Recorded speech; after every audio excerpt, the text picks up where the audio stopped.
seguinte, tudo se organiza de forma concatenada. O passado e o presente, você pode chegar a uma leitura do presente vindo de diferentes perspectivas do passado, mas fundamentalmente todas elas se conectam em um determinado ponto, para justificarem o nosso desenvolvimento. Poxa, graças a Deus, isso é possível. Ou graças à ciência, isso é possível. Depende só da sua formação. Tranquilos? Mas olha só, vamos pegar o ganchinho ali da Revolução Industrial, né? A Revolução Industrial essa que foi capaz de mudar a forma de produção, partindo do princípio de que a mão humana vai ficar um pouquinho de lado. Agora é o trabalho maquinofaturado que vai se desenvolver. Então tá. Como é que isso surgiu na cabeça do ser humano? Como é que essa ideia instalou? Como é que esse ser humano foi capaz de produzir algo tão diferente? Pois bem, um conjunto de ideias filosóficas advindas de um movimento filosófico chamado Iluminismo foi capaz de gerar esse processo, esse tamanho salto de desenvolvimento. Tanto que a gente vai analisar o que agora? O contexto histórico do surgimento da sociologia. É preciso dizer, o homem sempre se preocupou com o presente. O homem sempre analisou o presente. O homem sempre tentou compreender o presente. Agora, nem sempre ele teve uma metodologia científica para analisar esse presente. Pois bem, é agora que a sociologia vai nascer como ciência, como produto de todas essas diferentes relações sociais. Aqui eu volto a citar a Revolução Industrial, que está até um pouquinho aqui na frente, mas eu preciso citar outros elementos, como por exemplo o advento do iluminismo. O que o iluminismo vai criticar inicialmente? Poxa, vai criticar o antigo regime. Hudson, o que é iluminismo? Bom, vem de iluminar mesmo, vem de tirar o homem das trevas de uma ignorância.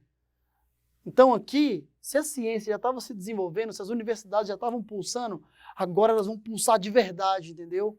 Agora elas vão crescer de verdade e outras formas de pensamento vão se tornar possíveis, melhores do que aquelas que se constituíam, mais racionais, mais lógicas, mais sistêmicas, fazendo com que o mundo ganhasse uma significação diferente. Vejam, quando eu falo que o iluminismo questionava o antigo regime, eu quero dizer a vocês que, enquanto antigo regime, dizemos absolutismo.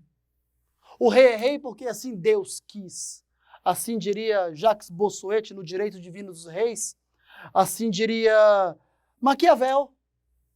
O rei é rei pelo poder que ele concentra em suas mãos, pela forma com a qual ele manipula as armas, os homens e a própria ideologia religiosa. Por isso o livro O Príncipe, por exemplo, do Nicolau Maquiavel, é um manual de gestão pública, talvez o primeiro grande manual. Vale a pena dar uma olhadinha nele depois. Uma leiturazinha complicada, porém gostosa de se realizar. Bom, nós também temos o Thomas Hobbes, que vai dizer que o homem é o lobo do próprio homem, para poder salientar a ideia de que nós abrimos mão da nossa liberdade em prol de um líder que possa nos conduzir a um lugar melhor. Esse é o absolutismo, que vai mais ou menos aí, ó, do 1139, formação de Portugal, até a primeira grande queda, que é de 1688, no caso inglês, da Revolução Gloriosa. Preocupa não, gente. Essas datas todas que eu cito para vocês, elas vão aparecer nas avaliações de vocês, elas vão aparecer nos livros de vocês. É tão somente uma perspectiva cronológica, para que você tenha uma ideia no tempo de como as coisas vão se desdobrando logicamente. Decorar a data não é mais a nossa função. Compreender o processo. Essa sim é a nossa vocação.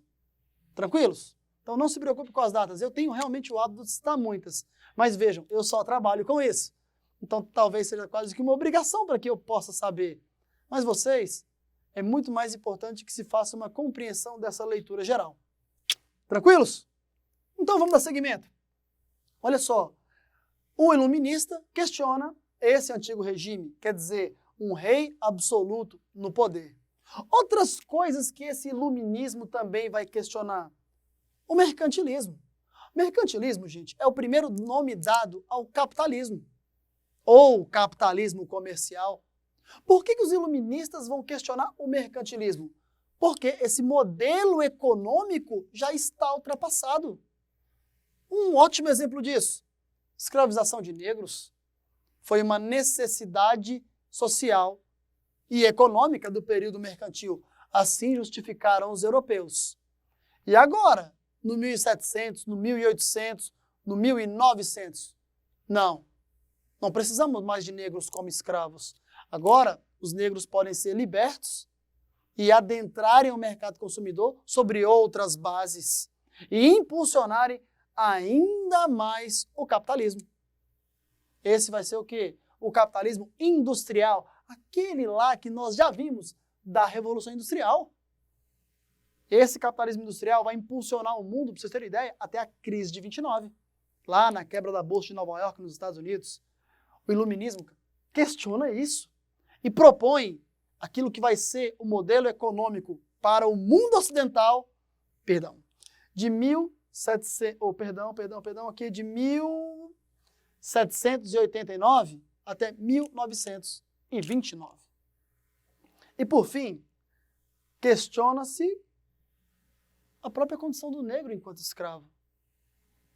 Pessoal, o negro é um ser humano, como outro qualquer, merece respeito. Como é que nós vamos constituir essas ideias? A partir da Revolução Francesa, efetivamente. Os conceitos de liberdade, igualdade, fraternidade, democracia, república, governos representativos, todos estão presentes nesse efervescente momento chamado iluminismo. O iluminismo, como corrente filosófica, começa ali no século XVII, entra pelo século XVIII e vai moldar o século XIX, 1801 a 1900. Logo, muito próximo da nossa realidade, não? E detalhe, com ideias muito próximas, se não as nossas mesmas ideias hoje, né? As ideias, por exemplo, de liberdade, igualdade e fraternidade são iluministas e moldam o pensamento revolucionário francês.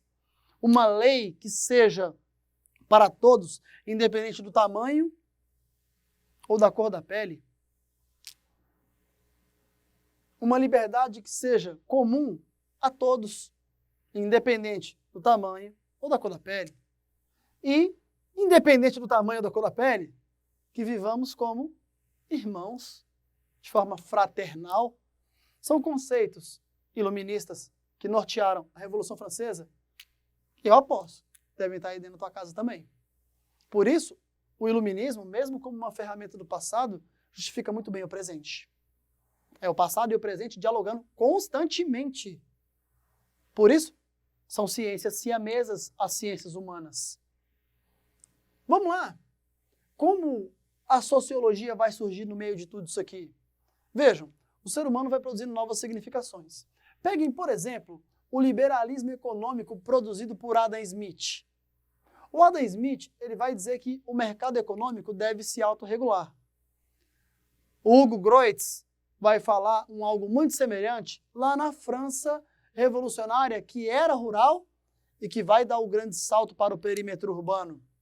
Então o Hugo Grotius vai dizer laissez-faire, laissez-passer, deixe ser, deixe estar. O Adam Smith vai dizer, o mercado econômico se autorregula? E aí você diz, cara, realmente, se eu tenho um comércio, sou eu que devo legislar sobre o meu comércio. O Estado não deve intervir na economia. Por isso, liberalismo. Até 1929 é a nossa realidade. Poxa, Hudson, você falou de filosofia, você falou de quebra de monopólios políticos, você falou de economia, você tem falado de revoluções. Ainda não falei da Revolução Francesa, mas cabe falar um pedacinho dela rapidão antes de concluir o raciocínio, que é o seguinte, o que é a Revolução Francesa? Uma tripartição histórica que começa em 1789 e termina em 1799, perfeito? Onde você vê um girondino, um jacobino, que são perspectivas políticas questionando o Luís XVI, e aí você vê na queda, na decapitação do rei, a possibilidade da construção de uma república que decapitou milhares de pessoas, uma república que entrou em guerra e uma república que, infelizmente, não se constituiu como uma verdade. Por isso, o desdobrar da Revolução Francesa, que é uma revolução burguesa, burguesa, é a era napoleônica, que mantém a vitória o quê? Burguesa e constitui uma nova ideologia para o francês, a de conquista mundial. Daí vocês vão ver lá na história a era napoleônica.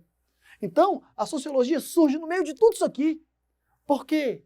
Porque no momento em que você começa a ver o desenvolvimento da filosofia positivista dentro do iluminismo, o positivismo é uma filosofia desenvolvida por Immanuel Kant que vai propiciar um salto de conhecimento, porém agora promovido não pelas ciências humanas, mas pelas ciências da natureza, as ciências exatas. É aí que a matemática, a física e a química vão dar um grande salto na formação do ser humano.